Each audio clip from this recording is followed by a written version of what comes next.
Está entrando no ar. Debate 93.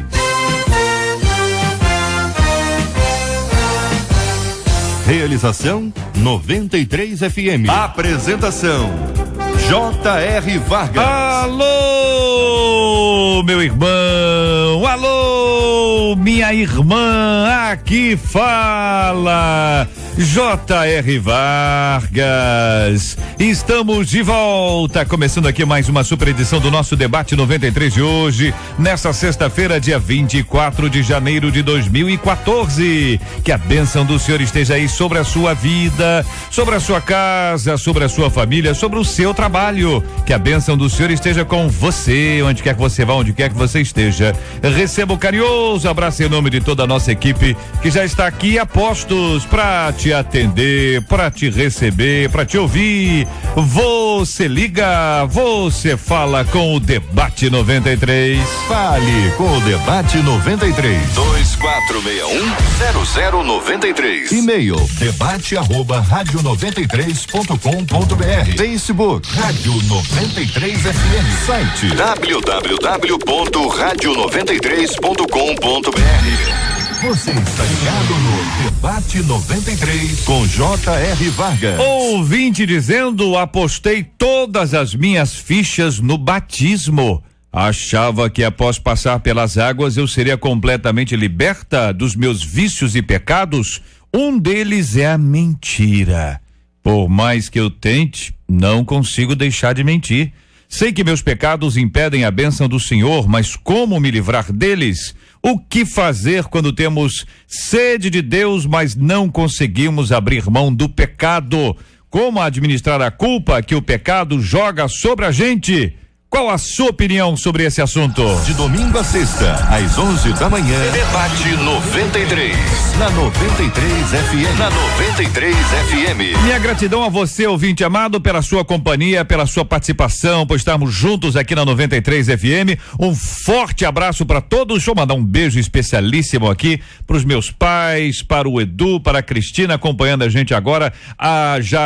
Numa viagem. Um beijo carinhoso, que Deus abençoe. Muito bom nós estarmos juntos também aqui na 93 FM. Este é o Debate 93 com J.R. Vargas na 93 FM. Muito bem, pastor Silfarne da Comunidade Evangélica de Mesquita com a gente no programa de hoje. Pastor, muito bom dia, seja bem-vindo. O senhor destacou a frase inicial: apostei todas as minhas fichas no batismo. Por que o senhor destacou essa frase, hein, pastor? Bom dia, J.R., bom dia, queridos debatedores, bom dia aos nossos ouvintes. Então, a frase apostei todas as fichas no meu batismo, acho que ela sintetiza um sentimento do evangelicalismo brasileiro que é bem equivocado, né? O conceito de tudo ser muito místico. É lógico que o batismo tem algo de místico porque é uma simbologia e também tem a sua importância muito forte por ser uma ordenança dada por Jesus, que todo aquele que crê e for batizado será salvo. Porém, muita gente entende o batismo como algo simplesmente de misticismo, como se aquelas águas fossem curar todos os males. Tem gente até que não gosta de se batizar em piscina ou em tanques batismais, porque querem se batizar no rio para o rio levar os seus pecados. Quer dizer, é um conceito equivocadíssimo.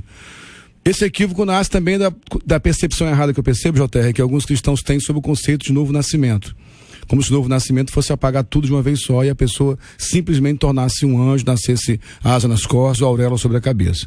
O novo nascimento, na verdade, ele deflagra um processo de santificação, que é o início de uma nova vida.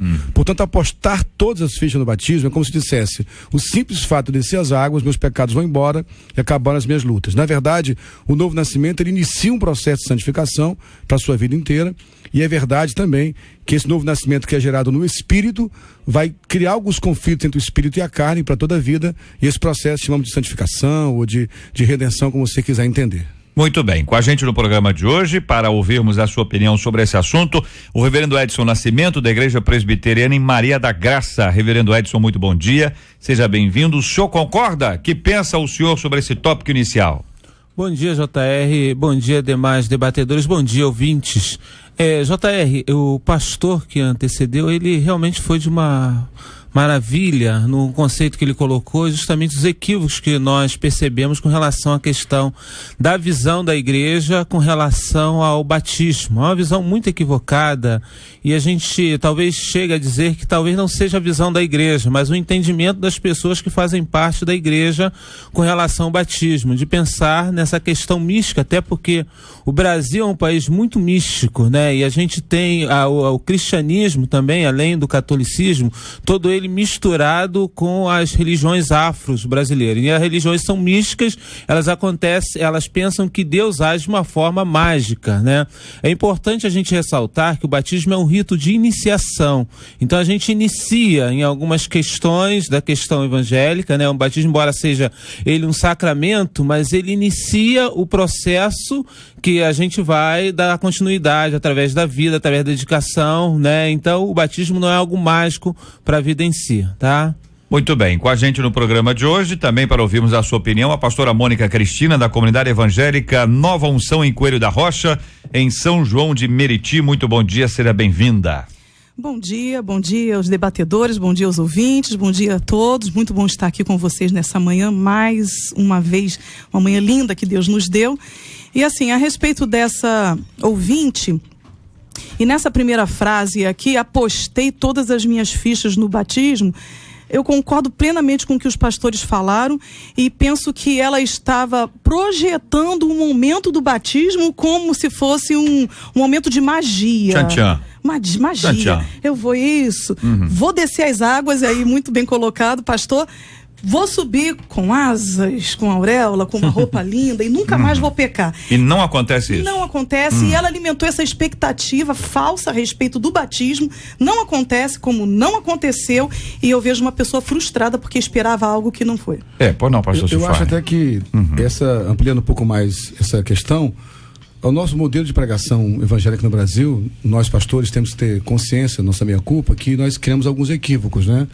E um deles foi essa ideia da vida mágica, mesmo que os pastores falaram aqui, que a pessoa entrou para a igreja, a magia acontece, discurso como seus problemas acabaram, pare de sofrer, não sofra mais, né? Exatamente. Na verdade, dá uma ideia de que há uma magia, que os problemas acabaram e que vai haver uma redoma sobre aqueles que são cristãos. A vida, o cristão não deixou de ser humano, ele não deixou de ser gente, não deixou de ter uma carne pecadora. Essa carne está submissa agora à santificação do Espírito Santo. E esse processo é para a vida toda.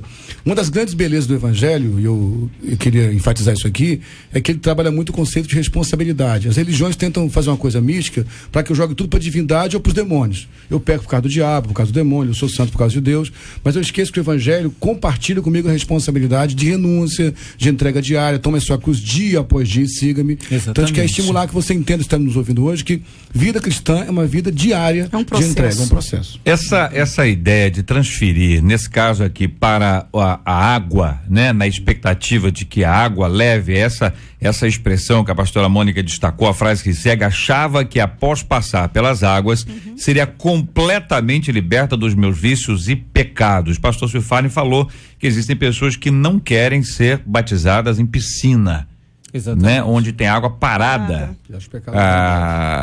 Quando se lê a história, nós vamos identificando algumas comunidades que viviam com aquela ideia do tanque da purificação. E a água era parada. Ele entrava por um lado e saía pelo outro. A ideia de que não era a água especificamente, senão seria um depósito de coisas erradas, né? Mas isso vem crescendo, a pessoa transfere essa responsabilidade acreditando o seguinte: olha, que não é minha responsabilidade. A responsabilidade é da água, ou do culto, ou das mãos que são impostas. Porque de alguma forma, se isso não acontecer comigo, a responsabilidade não é minha. Como é que lida com isso? Essa questão que de alguma forma terceiriza a responsabilidade, transfere para o outro ou para alguma coisa a responsabilidade. O ser humano já é assim, né, JR? O ser humano por si só já é assim, principalmente no caso dessa ouvinte que viu algumas dificuldades de se ver liberta de alguns problemas, de alguns pecados e vícios. E ela transferiu exatamente isso que você falou para o batismo, para a água, para o ritual. Eu não sei qual foi exatamente o momento ou qual ponto de apoio que ela pegou, mas foi um ponto de apoio. E ela transferiu. Bem, eu vou fazer o seguinte, no batismo, vou dar um exemplo até que não comenta sobre isso, mas é muito comum até. Bem, eu vou fumar até o dia do meu batismo. Porque no dia do meu batismo, quando eu levantar das águas, eu vou sair livre do vício da nicotina. E isso não é assim. A palavra de Deus diz que a gente tem que crucificar a carne quando? Todos os dias. Sim. A palavra de Deus diz que aquele que está em Cristo, nova criatura é. Não diz que aquele que se batizou nas águas, nova criatura é. As coisas velhas são os vícios, os pecados que a pessoa vai se desprendendo, né? Aí eu estou usando muito esse termo na igreja, o desapega, né? Não fazendo propaganda, mas é o desapega. Eu vi isso em algum lugar. Eu também. Não é muito original, não, JR. Sim, lembrei. Lembrou. Então vai se desapegando, aproveitando esse momento, dessas coisas. É a santificação, é um processo. E quem se diz santo, santíssimo aqui agora, nesse momento, já é mentiroso, já está em pecado. Exatamente. E até também vai para a questão do seguinte, a gente vai encontrando um espaço geográfico, né? A água, é o templo. Então a gente tem algum eu sei que é um linguajar, é um crentez, a gente acostumar, eu vou à igreja. Como eu vou à igreja? Eu sou a igreja, né? Exatamente. Então, com todo respeito às canções antigas, eu não quero ser cruel no que eu vou dizer, mas neste santo lugar eu marquei o encontro com Deus. Eu sei que há uma colocação evidentemente toda para isso, mas a impressão de um santo lugar onde eu marquei o encontro com Deus, parece que Deus está num espaço geográfico limitado, como no Antigo Testamento, que eu vou àquele santo lugar ter um encontro com Deus. Eu costumo dizer sempre que o prédio onde nos reunimos, ele não é um santo lugar, ele se torna santo pela reunião da igreja. Nossa igreja, por exemplo, hoje está num prédio que anteriormente foi um depósito de material de construção. Se um dia sairmos de lá, pode ser uma boate, não sei, pode ser um inferninho, pode ser outro templo. Exatamente. Na verdade, a santidade não está no prédio, está nas pessoas que estão ali, que trazem o Espírito Santo dentro de si. Então, essa ideia de que é algo geográfico, algo palpável, algo físico, transforma a nossa fé em algo muito material, quando a nossa fé, na verdade, é espiritual, né? Exatamente. Há uma necessidade de concretizar a fé, né? E essa necessidade, ela vem desde antes, né? O judeu pensava na questão do templo, embora a Bíblia não trabalhe essa questão, o templo era a própria presença de Deus, ou seja, o templo representava que Deus estava lá. Por isso, quando Jesus fala que o templo vai ser destruído, para eles têm muita dificuldade de lidar com isso, porque para eles o templo era o próprio Deus. E quando a gente vê o apóstolo Paulo lá na Europa, quando fala que Deus não habita em coisas feitas pelas mãos humanas, quando ele habita no ser humano que ele próprio fez, que ele próprio criou, né? Esse conceito é um conceito difícil da gente lidar, inclusive hoje, né? Quando a gente fala sobre esse assunto e aborda essa questão do concreto, a gente lembra de ponto de contato, que muitas vezes esse termo é utilizado para poder traduzir um pouco isso, até para dizer as pessoas precisam fortalecer a sua fé, enfim, isso de alguma forma pode, num determinado instante, ajudar. Não vou dizer que não ajuda, quem sabe, né? A pessoa lá está sendo ajudada porque ela tem dificuldade para lidar com abstrato, né? Essa ideia abstrata. Pode ser que ela pare de fumar depois do batismo, até pela convicção dela. Pode ser. Tomou uma decisão. Olha, marquei, até lá, meu pulmão vai pro espaço, mas dali em diante, entendeu? Ou então com o camarada dizia, meu coração é de Jesus e o meu pulmão, eu não vou nem dizer a marca, mas ele rima com Jesus no final, entendeu? Lembra disso, né? Você lembra, né? Eu te amo, meu Brasil, né? Não é do meu tempo. Não é do seu tempo. Claro que não, é evidente que não. As meninas da mesa são sempre meninas.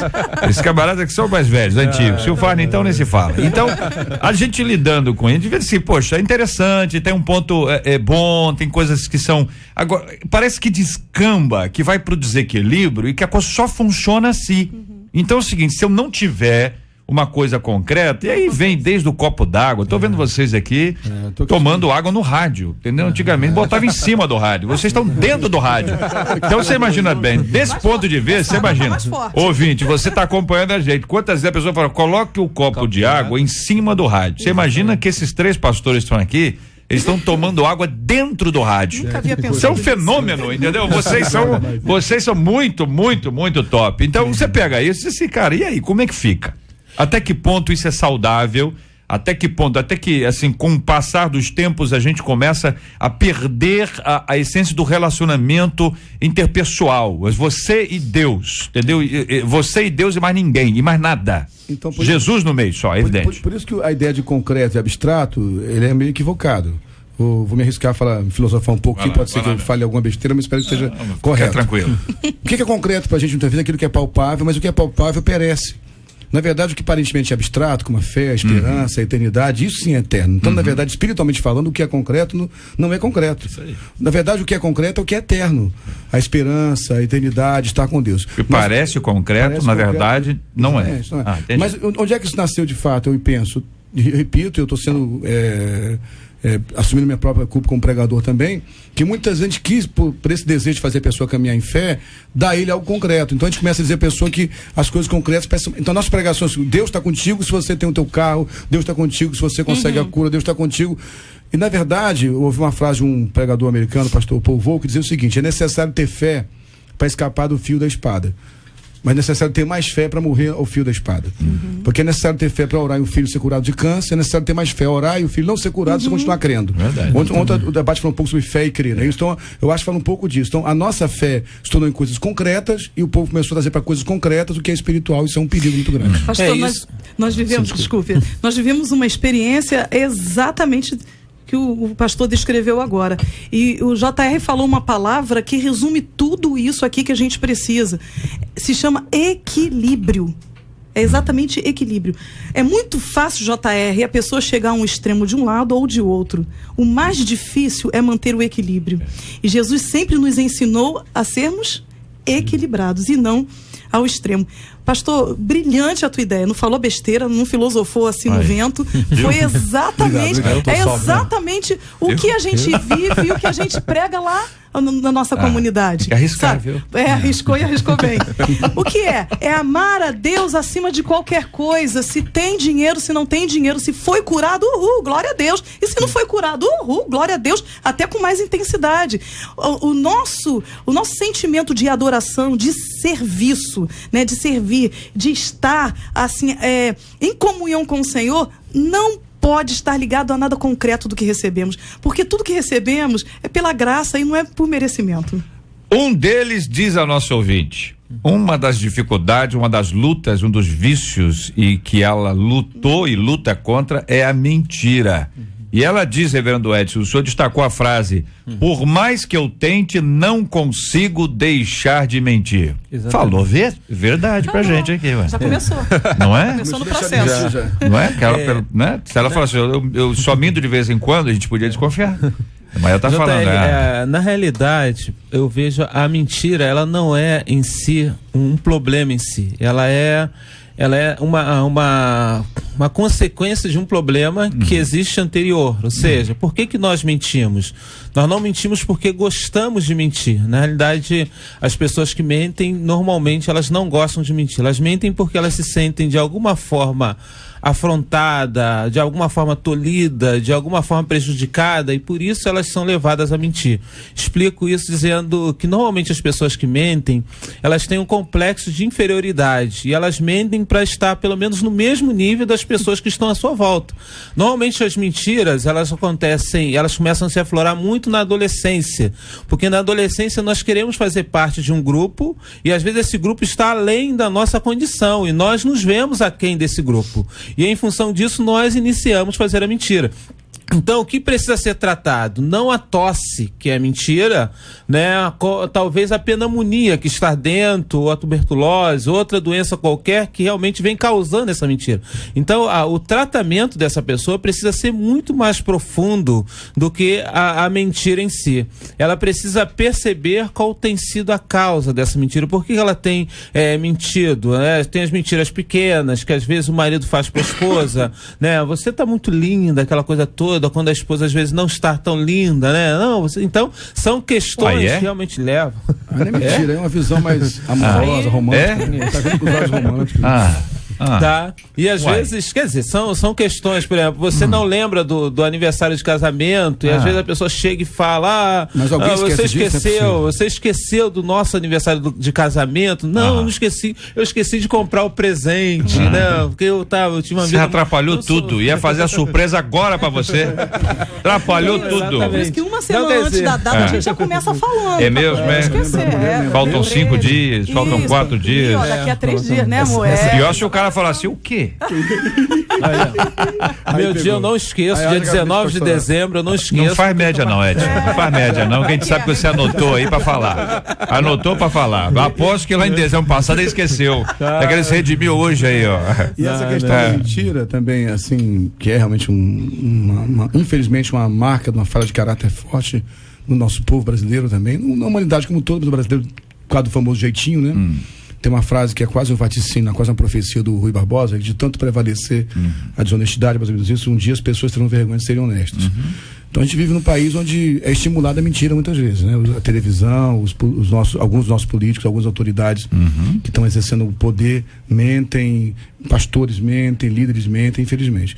E é lógico que, mas eu concordo com o que o reverendo Edson disse, a mentira ela pode ser um sintoma de algo muito mais grave. Eu acredito muito na importância de uma psicoterapia, acho que a igreja precisa estimular isso sim. Eu vou ter um banco de universidade depois de muitos anos, estou fazendo psicologia, e eu converso muito com os professores lá e digo para eles que há uma ideia equivocada no meio secular de que os crentes são alienados, e na verdade quem mais recomenda a pessoa buscar em terapia são pastores que hoje entendem a importância disso. Então é importante, às vezes a mentira pode ser um traço de uma falha de caráter, um problema comportamental, de uma questão histórica familiar, tem que se buscar ajuda. Não é tão simples. É um reflexo de alguma dificuldade. Se a questão é a mentira, a questão é por que mente, por que faz isso, qual a razão, o que leva a pessoa. Vale lembrar que Cristo disse que o pai da mentira é o diabo. É claro que pessoas em tratamento de choque, de vez em quando elas falam assim, olha, se você mente, você é filho do diabo e tal, é tratamento de choque, né? Pode não ser exatamente isso, né? Afinal de contas, a Bíblia diz que todos nós pecamos. Mas existe... Como lidar com este assunto é porque o que acontece? As pessoas ao redor começam a abandonar a pessoa que mente, que ninguém aguenta conversar muitos anos com uma pessoa que você sabe que mente. A pessoa, ih, rapaz, fiz uma viagem ontem. Ê, fulano, você já viveu quantas vidas, hein, rapaz?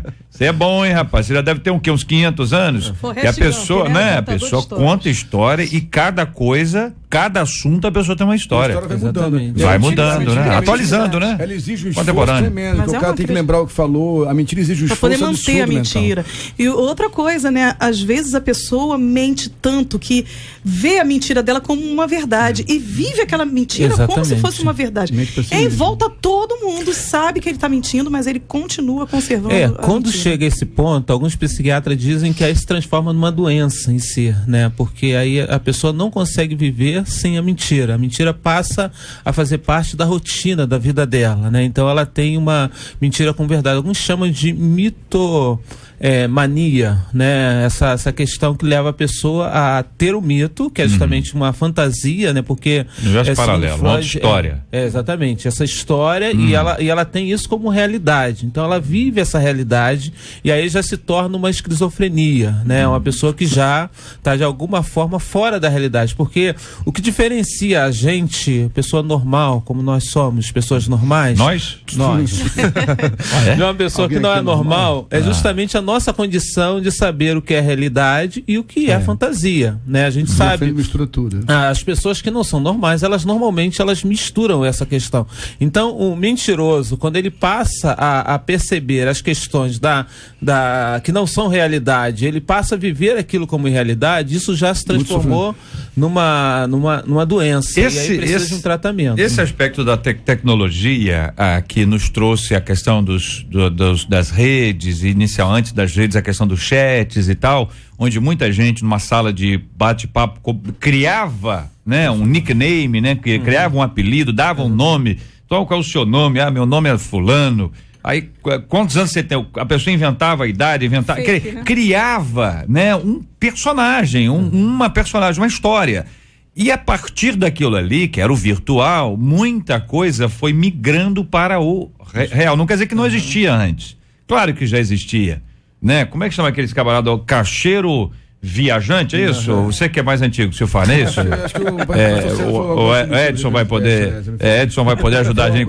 Que é o camarada que ia, entendeu? E cada lugar ele tinha uma história, contava um caso, e um personagem diferente, tinha uma mulher ali, um filho lá, e outra história lá, e ele era um cara, entendeu? Totalmente departamentalizado. Na cidade tal ele era uma pessoa, na cidade tal ele era outra pessoa, tinha outros personagens. Então, esse tipo de coisa que não é nova, que é antiga, mas parece que ela vem aflorando e a necessidade de se viver um personagem diferente parece refletir uma inconformação com a sua própria realidade. Eu não quero ser o que eu sou, então, ao invés de mudar, a pessoa se transforma, é um performista. É isso? Tem essa palavra? Tá por aí, acho que tá por aí. Eu pensei em transformista, mas eu pensei em transformista, achei que vocês iam achar ruim. Tem outra conotação. O pessoal da internet chama de fake, né? O sujeito que é falso. Por isso que eu acho que aquilo que o reverendo Edson falou no início, da fala sobre a mentira, eu acho que é interessante, a necessidade de ser aceito, né? Exatamente. Então, essa geração que é midiática, a mídia determina muito, então você tem que ter um modelo específico, todo mundo tem que ser magro, todo mundo tem que fazer plástico, todo mundo tem que sorrir igual, daqui a pouco todo mundo tem um rosto igual, porque é tanta plástica, padrão, você sabe se o cara tá rindo ou chorando, que todo mundo é igual. Tem isso, porque o cara tem que ficar exatamente igual, então bota silicone, tira silicone, aumenta aqui, diminui ali, que é loucura.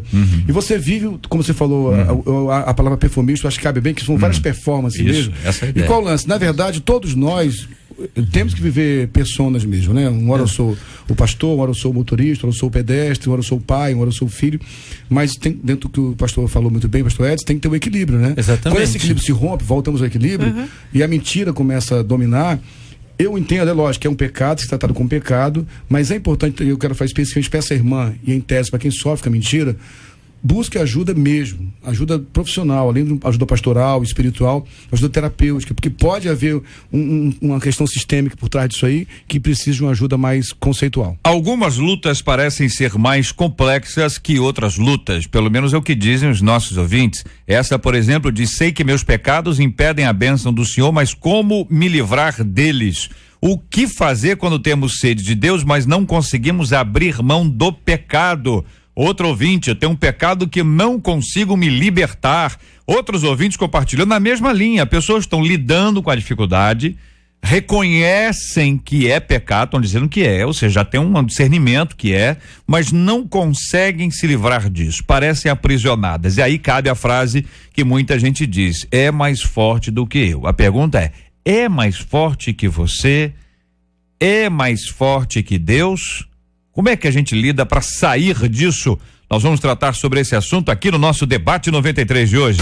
Este é o Debate 93, com J.R. Vargas, na 93 FM. Não sei o que o futuro me espera, mas sei em quem espero, em quem confio e descanso. Não sei o que vai acontecer, mas sei quem sabe que tudo sabe e tudo pode fazer e tudo pode fazer. Larará, larararararararararará, e tudo pode fazer. Pesquisa 93. Olha ela aí, minha gente. Marcela Bastos, muito bom dia. Bom dia, JR. Bom dia aos nossos ouvintes, aos nossos queridos debatedores. A pesquisa é a seguinte, presta atenção. Você sofre com a culpa de algum pecado. Você tá rindo de quê? Presta atenção. O ouvinte estava dirigindo tranquilo, teve que parar o carro. O cara, a irmã tava botando sal no arroz, entendeu? Para temperar o arroz. Parou, meu Deus. As pessoas podem continuar fazendo as coisas. Não, mas é pra prestar atenção. E outra coisa, eu acho que foi pra vocês três. Vocês três aí. Ela achou que vocês não estavam, não. Ou foi pra mim.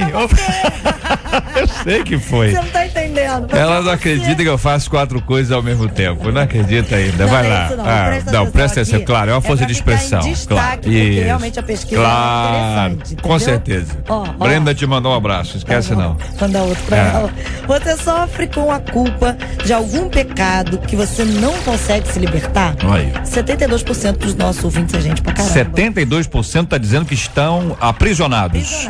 75% dos nossos estão presos, estão encarcerados. Exatamente. Não sabe como é que sai. Exatamente. Muito bem. Bom, vamos tratar sobre esse assunto aqui. Marcela Bastos, ontem o nosso Debate 93 com os adolescentes, hein? Que coisa, hein? Pra usar o termo dele, hein? Né? Bombou, hein? Bombou, galera. Bombou geral. Aqui, falaram abertamente de tudo que eles pensam, tudo aquilo que eles acham, entendeu? Só que não deu tempo de falar tudo. É verdade. Então, quarta-feira que vem, dia 29, essa turma vai voltar. Serão os nossos debatedores. O negócio tá mexido aí, entendeu? Facebook, o pessoal falando, eu quero ouvir. Tem até caravana querendo vir assistir. É mesmo? É verdade. Uai. Deles, dos adolescentes querendo vir. Agora tem que ver se espaço cabe, né? A pessoa tem que se inscrever aí. Como é que vai fazer isso? Não sei ainda como é que a gente vai Tá fazer, bom. eu vou pensar. Tá bom. Por mim podem vir todos. Vamos sentar onde, todos? Não tem como sentar. Então. O auditório não é tão grande assim, mas cabe muita gente. Cabe bastante, razoável. Vamos ver como é que a gente vai organizar isso aí. E quarta-feira que vem continua. Vai falar aí sobre o que eles pensam sobre igreja, sobre paz, sobre obediência, bastante coisa. Nós vamos ter também o seguinte, algumas perguntas especiais feitas por pessoas especiais para eles. Entendeu? O negócio, a chapa vai esquentar. Tá achando que é assim? Eles não vão voltar, não. Não, vão voltar que já subiram ontem aqui. Já subiu. Só tô falando hoje porque eles já subiram ontem, né? E nós vamos ter perguntas específicas aqui também de pessoas ilustres que vão perguntar para eles. Querem saber a opinião deles sobre tal assunto, assim. Vai ser bom, hein? Vai ser bom, uma para cada um. Aí nós vamos ter mais um integrante que nós convidamos ontem para estar aqui também. Entendeu?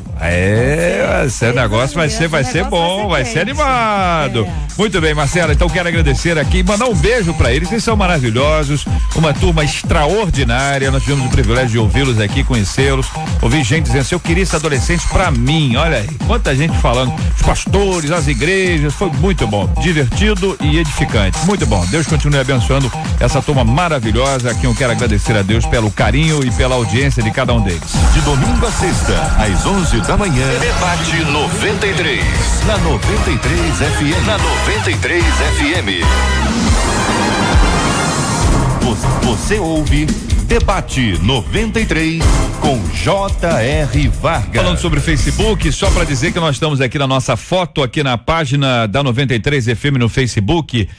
Aqui estamos com o pastor Silfarne. O pastor Silfarne foi aqui ladeado por mim, Marcela e pela Pet Girl. Você vai conhecer aqui essa turma maravilhosa. Os demais companheiros não estavam aqui ainda na hora da foto, por isso não estão nesta foto, estarão numa próxima. E o Silfarne está aqui estrelando a nossa foto. Você pode conhecê-lo e conhecer essa nossa equipe maravilhosa aqui no Facebook da 93 FM, com essa turma que você conhece e acompanha todos os dias. Este é o Debate 93 com J.R. Vargas na 93 FM. A expressão é mais forte do que eu é muito utilizada.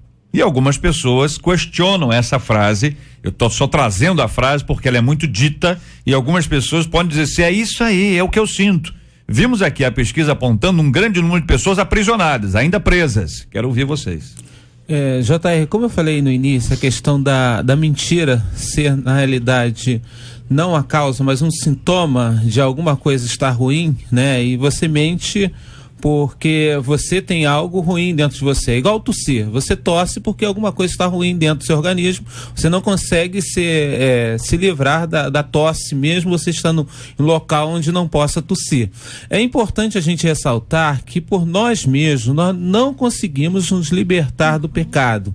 Nós não podemos fazer nada que nos liberte do pecado. A ação para libertar do pecado é a ação de Cristo em nossas vidas. E a gente precisa ter consciência dessa questão. Por isso, à medida em que nós nos aproximamos de Cristo, nós vamos nos livrando do pecado. Porque o pecado normalmente é uma questão que está ruim dentro de nós. Ou seja, a pneumonia, ou seja, a tuberculose que nos leva a tossir. E a gente precisa ter a medicação correta para que essas questões elas saiam de dentro de nós e a gente consiga ter uma vida saudável.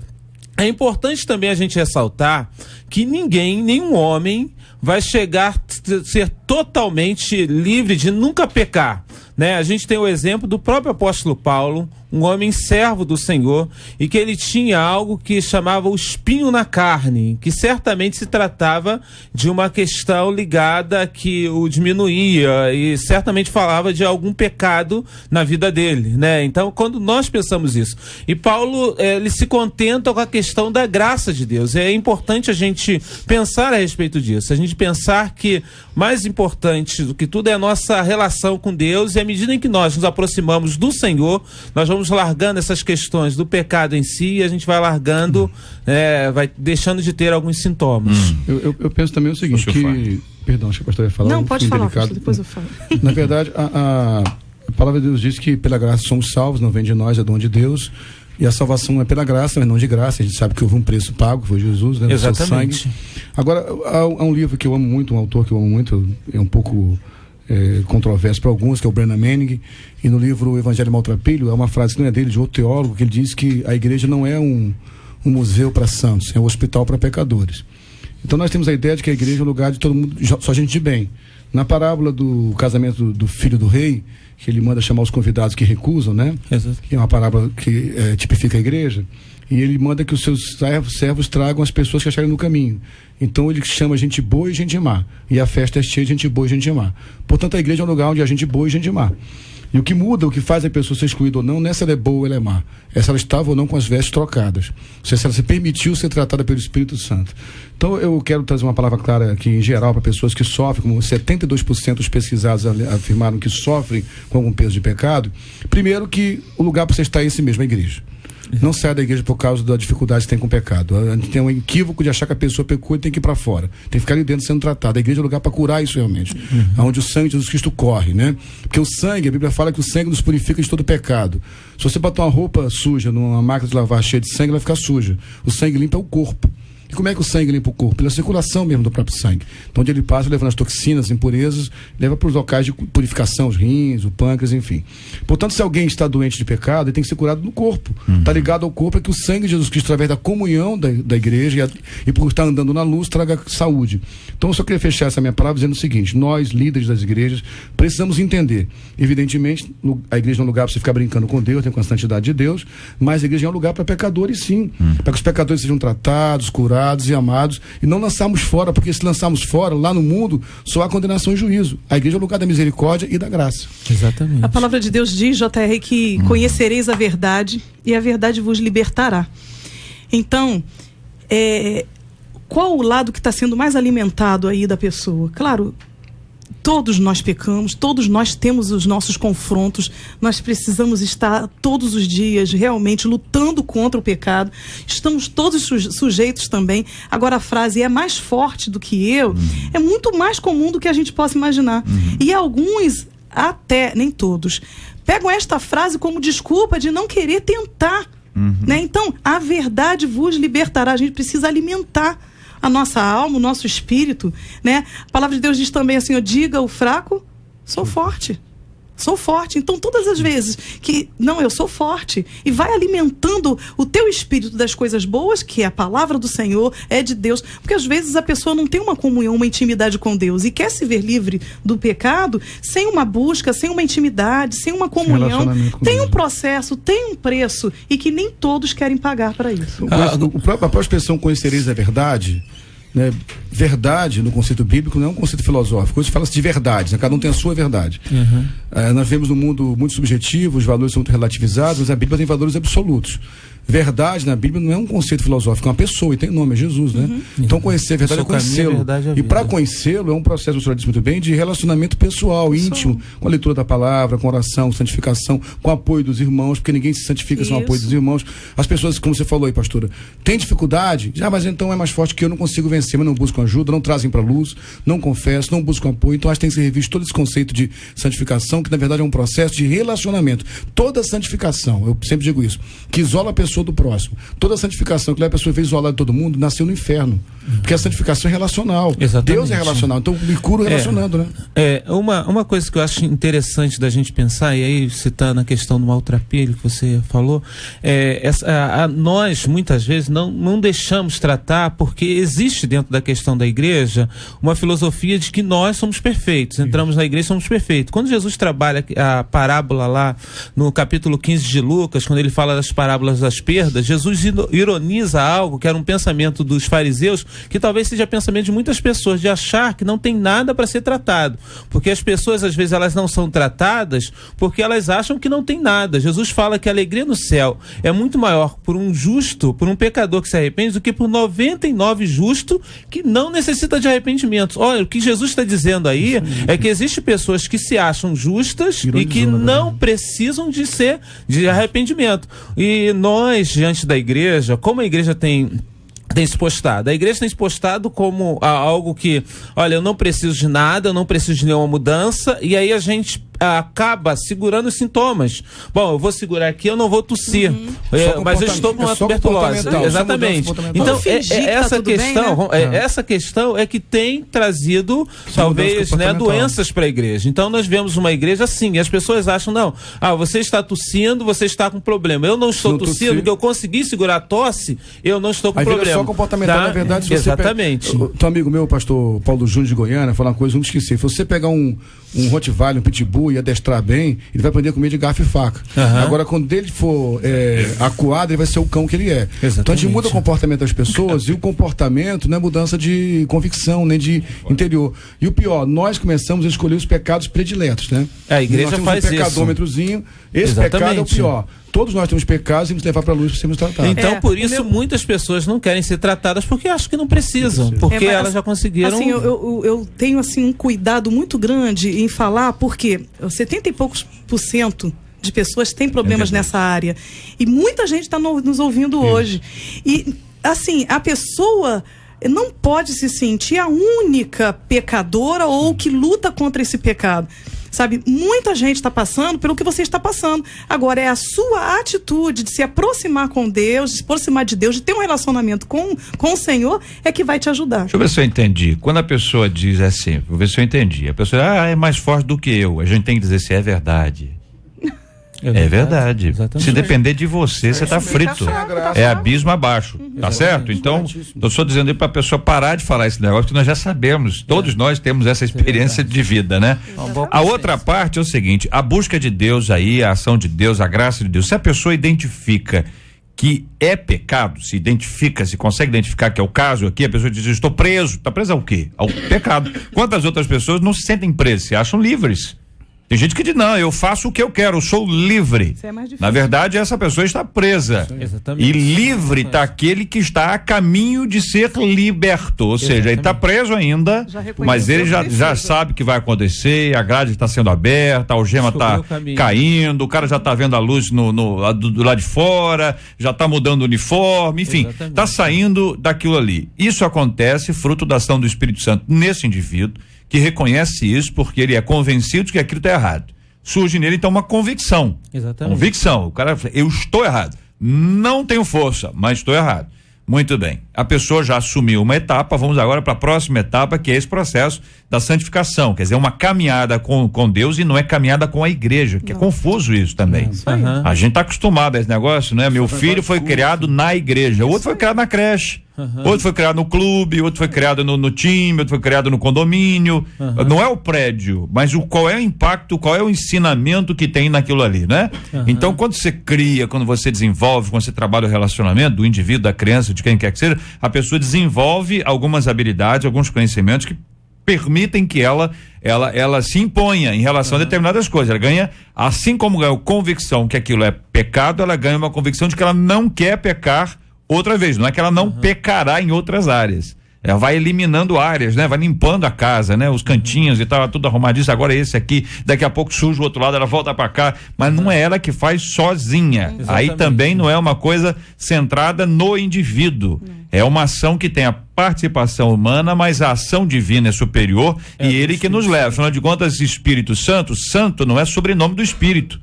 Não é? É uma das características, uma das ações, né? Quer dizer, santificar esse indivíduo. Ele está dentro da pessoa que está ali. Ou seja, finalmente, não é a religiosidade que vai libertar uma pessoa. Não. A religiosidade, em geral, apresenta um outro tipo de aprisionamento.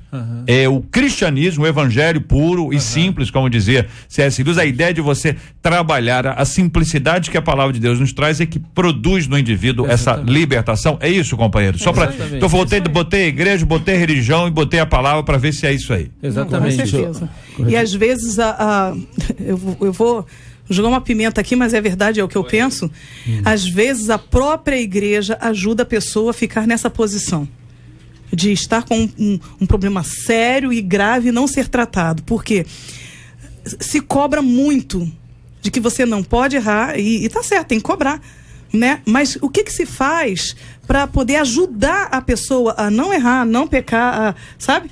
Então, há aquela coisa de que a igreja triunfalista, por exemplo, aqui é só vitória, aqui é só bênção. Exatamente. Então, se eu não recebo vitória e não recebo bênção, eu sou fraco também, né? Eu não consigo me libertar, então eu não sou nada, eu não sou ninguém. Por isso que o que o JR falou, que é o processo de comunhão, não só com a igreja, mas principalmente a comunhão divina, que vai nos ajudar. Tem uma coisa a acrescentar aqui, quando a senhora falou do triunfalismo, que é uma questão muito forte hoje. Tem uma passagem, me perdoe, eu não vou lembrar se é a 1 Coríntios, quando Paulo fala que a tristeza que é proveniente de Deus conduz ao arrependimento, enquanto a tristeza que é produzida pelo mundo conduz à morte. Essa geração tem medo de tristeza, então a igreja produziu um triunfalismo para nem olhar para o seu pecado. Na verdade, olhar para o pecado e se entristecer com ele é uma tristeza gerada pelo próprio Deus. Exatamente. E essa tristeza produz arrependimento. Então, qual é o nosso papel como igreja? Permitir que a pessoa passe aquele tempo de tristeza. A gente não pode ficar criando um monte de anestésico nos nossos cultos, para que a pessoa tenha um êxtase emocional, um espasmo emocional, esqueça suas dores. Pelo contrário, olhe para a sua dor, viva aquela tristeza do pecado, se arrependa literalmente para ser tratado. Quando a gente começa a remediar demais, voltando a analogia que o pastor fez com a doença, tu começa a remediar o tempo inteiro, vou só tamponando a tristeza, não fique triste, tem que ficar feliz. A pessoa não vive a tristeza, não vive arrependimento, não há mudança. Infelizmente, a igreja, querendo contextualizar o mundo, ela tem se misturado com algumas questões relacionadas ao mundo, né? Porque a igreja, ela tem sido usada hoje para que as pessoas tenham a alegria do mundo na igreja. Essa tem sido uma visão totalmente equivocada. Ao invés da igreja mostrar que a alegria do mundo está errada e que as pessoas precisam ter alegria pelas razões certas, voltar à questão do Éden, né? Da relação com Deus, que é o que produz verdadeira alegria, as pessoas pegam as questões do mundo que de alguma forma produz uma alegria passageira, né? Mas que essa alegria a igreja também dá. Então aí a gente vai encher a igreja com essa alegria. Perdão, a gente não pode confundir a atuação do Espírito Santo com autoajuda. Exatamente. É disso que o JR falou. Mas essa questão que tem acontecido na igreja. E infelizmente esse tem sido um processo equivocado. Outra questão também importante da gente ver é que a igreja tem visto que a sua ação, ela é uma ação somente sobrenatural. Não, quando a igreja precisa agir também dentro das questões naturais, porque o nosso Deus é um Deus também do ordinário, das coisas que acontecem de forma ordinária, no dia a dia, sem ser ligada à questão da religiosidade, que é justamente a religiosidade procura mascarar uma situação diferente daquela, mas a igreja precisa entender que o ordinário faz parte da ação de Deus, do dia a dia. O ordinário, ele é pedagógico para nós. Então, algumas situações que passamos são situações ordinárias do dia a dia, são situações que enfrentamos, né? E o próprio Paulo entende da questão do espinho da carne, que Deus queria, de alguma forma, tratar de alguma coisa, certamente da soberba, né? Conforme o texto mesmo diz. Então, as situações de pecado, muitas vezes, elas servem para nos tratar de algumas situações. Uma vez, JR, lá na nossa igreja, eu surpreendi as pessoas que eu fiz uma pergunta. Quem aqui quer alcançar uma vitória? Quem quer vitória aqui, levanta a mão. Quem é que não vai levantar a mão? Fala sério. Falei, então vamos orar. Eu vou orar ao Senhor, para o Senhor enviar luta para vocês. Aí ficou assim, com um clima assim, totalmente diferente. Queria só a primeira parte. Aí rapidinho abaixar. Queria só a última parte, né? E aí eu expliquei, eu falei assim, nós precisamos alcançar a vitória, mas a gente tem que passar por alguma coisa. Como que eu vou receber uma cura se eu não estiver doente? Como se eu vou receber uma vitória se eu não passar por aquela luta? Agora, é na luta, irmãos, é que a gente cresce. E a vitória é gratidão.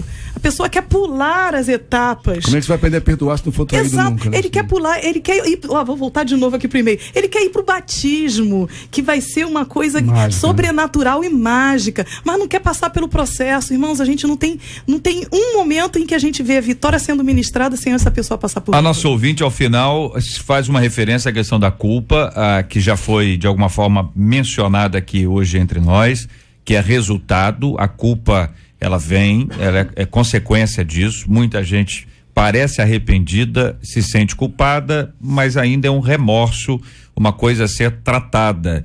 E nem todo mundo, ainda que arrependido, deixa de sentir a culpa imediatamente. Em alguns casos é um processo, porque nem tudo é simples, companheiros. As coisas às vezes são complexas. A pessoa matou alguém e sabe, é uma coisa braba. Ela fez, enfim, outras coisas mais. Esse pode ser só um exemplo, mas quantas coisas familiares existem, quantas coisas relacionais existem, quantas coisas relativas a Deus. Esse é que é o ponto. A grandeza espiritual, ela se revela quando você fica quebrantado por ter pecado contra Deus. Exatamente. E não apenas contra os homens. Porque, em geral, o pecado contra o homem é o visível. É aquilo que a pessoa vê, que é palpável, né? Voltamos a essa ideia do palpável aqui, que é aquilo que descobriram, né? Tá todo mundo descobrindo esse assunto. Aí você só por causa da exposição pública. Agora, quando você está na presença de Deus, o Espírito Santo te constrange e mostra onde você errou e gera o quebrantamento espiritual, aí você começa a ver o seguinte, esta pessoa está na caminhada com o Senhor. A culpa, ela precisa ser tratada com perdão, né? No caso, a pessoa precisa reconhecer que Cristo morreu na cruz por ela e por esse pecado que ela carrega. Então aí ela precisa tratar essa culpa. A nossa pesquisa 93 de hoje, minha gente, resultado final. Pesquisa 93. A pergunta é: você sofre com a culpa de algum pecado que não consegue se livrar? Subiu. 81% dos nossos ouvintes afirmam. Pela internet, 70% deles dizendo que sim. Quero agradecer a transparência e a sinceridade dos nossos amados ouvintes. Recado dado, mensagem de Deus para o coração dos nossos amados. Essa perspectiva da libertação que só pode existir com a graça e a bênção de Deus sobre a nossa vida. Quem conhece a Cristo, ele pode estar até dentro do cárcere, mas é como, imagine bem a cena, a porta do cárcere, a grade sendo aberta e alguém te dizendo você está livre, e ainda com toda essa declaração de liberdade, a pessoa prefere ficar presa? Ninguém, né?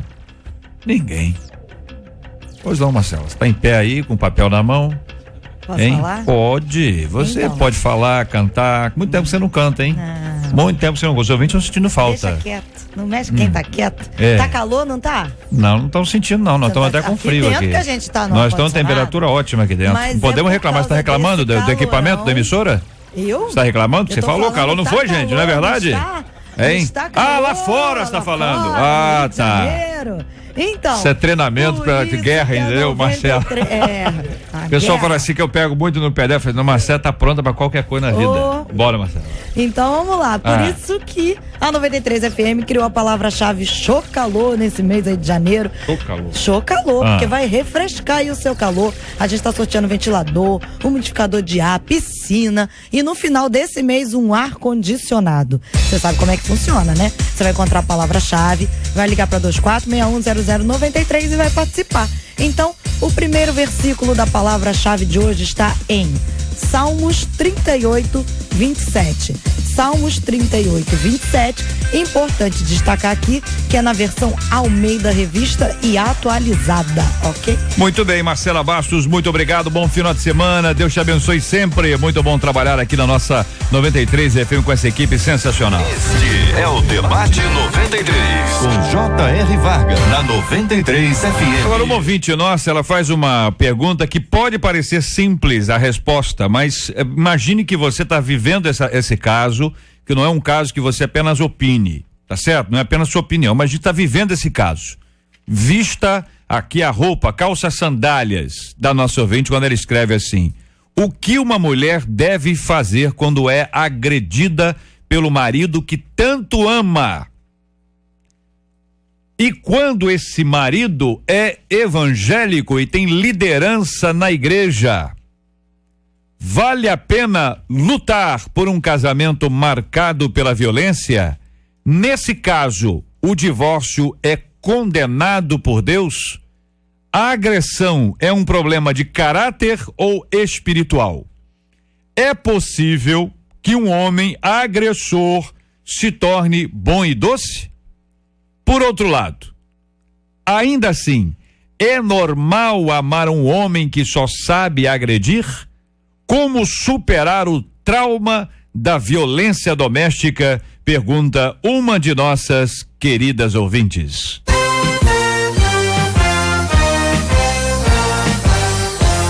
Esses e outros assuntos estarão nesta segunda-feira, se Deus quiser, a partir das 11 horas da manhã, em mais uma super edição do nosso Debate 93. Em nome de toda a nossa equipe, muito obrigado aqui aos companheiros. Pastor Silfane, obrigado, um abraço. Obrigado, JR. Deixa um abraço pro David Cerqueira, que veio me acompanhar aqui hoje.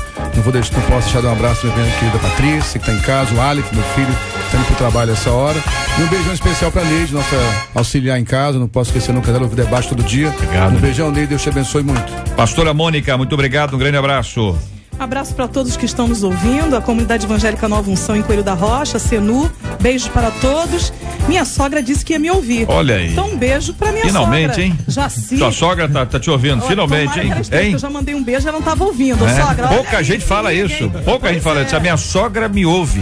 Ouve. Né? É uma pouca gente fala minha isso. Sogra é uma benção. Não, tô falando isso, eu tô só reforçando. É isso aí. Beijo, sogra. Muito bem. Reverendo Edson. Tem mais? Pois não. Eu queria também deixar o versículo que é: nenhuma condenação há para aqueles que estão em Cristo Jesus. Querido ouvinte, se você estiver passando por isso, olha, procura ajuda. Continua lutando, porque quem garante a vitória é o Senhor e você vai vencer em nome de Jesus. Reverendo Edson, obrigado, um abraço, meu irmão. Eu que agradeço, JR. Eu gostaria de mandar um abraço muito grande para todo o povo da Igreja Presbiteriana do Riachuelo, que completou na terça-feira 120 anos de organização. Beleza. A segunda igreja presbiteriana, né, mais antiga da cidade do Rio de Janeiro.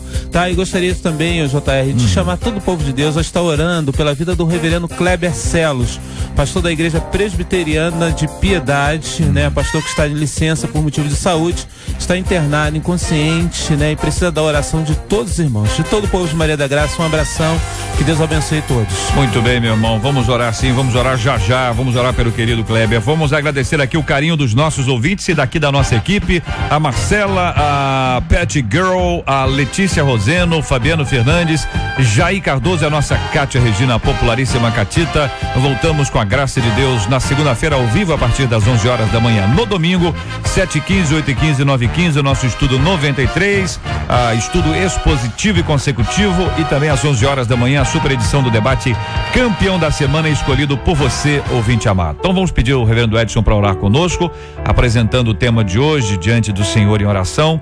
Assim também vamos orar pelos enfermos, como dito, como temos feito diariamente, orando pela cura dos enfermos e pelo consolo dos enlutados, em nome do Senhor Jesus. Deus eterno, Deus bendito, Deus glorioso, Tu conheces, Senhor, cada um de nós, sabe das situações que enfrentamos, dos pecados, Senhor, que muitas vezes nos acompanham durante a nossa caminhada, Senhor, e nós queremos Te pedir que Tu nos ajude, Senhor, a nos livrar dele, Senhor. Pai, nós também queremos Te pedir, Senhor, pela vida do Teu servo, o reverendo Kleber, pela família, Senhor, que sofre nesse momento, ó Pai, que Tu abençoe a sua esposa, os seus filhos, a sua nora, que Tu esteja guardando, Senhor. Nós queremos também Te pedir, Senhor, por toda a direção da Rádio 93 FM, que Tu esteja abençoando, pelos ouvintes, Senhor, que estão vivendo momentos de culpa nesse instante, que a libertação venha, Senhor, pela visão da Tua palavra, que nenhuma condenação há para aqueles que estão em Cristo Jesus. Pedimos, Senhor, a Tua bênção, em nome de Jesus, Teu Filho, que nós oramos. Amém, Senhor. Que Deus te abençoe. Você acabou de ouvir Debate 93.